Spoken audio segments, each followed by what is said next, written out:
अस्सलाम वालेकुम, कैसे हैं आप? मेरा बहुत ज़्यादा अच्छे होंगे। मैक्रोनीस बनाएंगे, चटपटी मसालादार मैक्रोनी, जिसको खा के आपको मज़ा आ जाएगा। इसमें ना तो केचप डालेंगे, ना मायोनीज़ की ज़रूरत है और ना ही किसी किस्म की सॉसेस की। बनाना बहुत आसान है।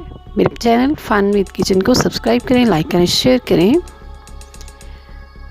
मैक्रोनी बनाना शुरू करते हैं। 3 गिलास पानी चाहिए और इसमें जाएगा 1 चम्मच फुल नमक का और इसमें जाएगा घी। और अब इसको गर्म होने देना है, बॉईल नहीं, गर्म करेंगे। और गर्म करने के बाद इसमें डालेंगे आधा पैकेट इसमें मैक्रोनीज़ का और अब इसको मीडियम फ्लेम पे पकने देंगे। गल जाएंगी तो फिर हम इनको निकाल के, जैसा कि मैं पहले भी बता चुकी हूँ, इसको वॉश करके रख लेंगे। मैक्रोनी हमारी रेडी है। घी या ऑयल और इसके अंदर जाएगा अदरक और लहसुन का पेस्ट 2 चम्मच के करीब।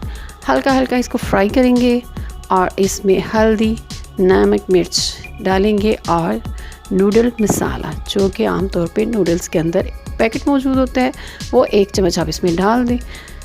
दही डालें इसमें 2 से 4 चम्मच और इसको अच्छी तरह भुनाई कर लें। अच्छी तरह जब इसकी भुनाई हो जाएगी तो इसमें टमाटर कटे हुए डाल दें। अब बंद गोभी, शिमला मिर्च और गाजर ये डालते जाएं इसके अंदर और इसको ढक दें। इसकी खुशबू और जायका बेमिसाल बनेगा। देखिए बहुत अच्छी खुशबू आनी शुरू हो गई है। आप इसकी बुनाई करेंगे, बहुत ज़्यादा इसको फ्राई नहीं करना, अच्छी तरह मिक्स करेंगे और दोबारा इसको ढक्कन दे के 2 से 4 मिनट के लिए रख दें। ये देखिए जनाब, खुशबू आ रही है। बहुत ही मज़े का हमारा जो है चटपटा खाना तैयार हो रहा है।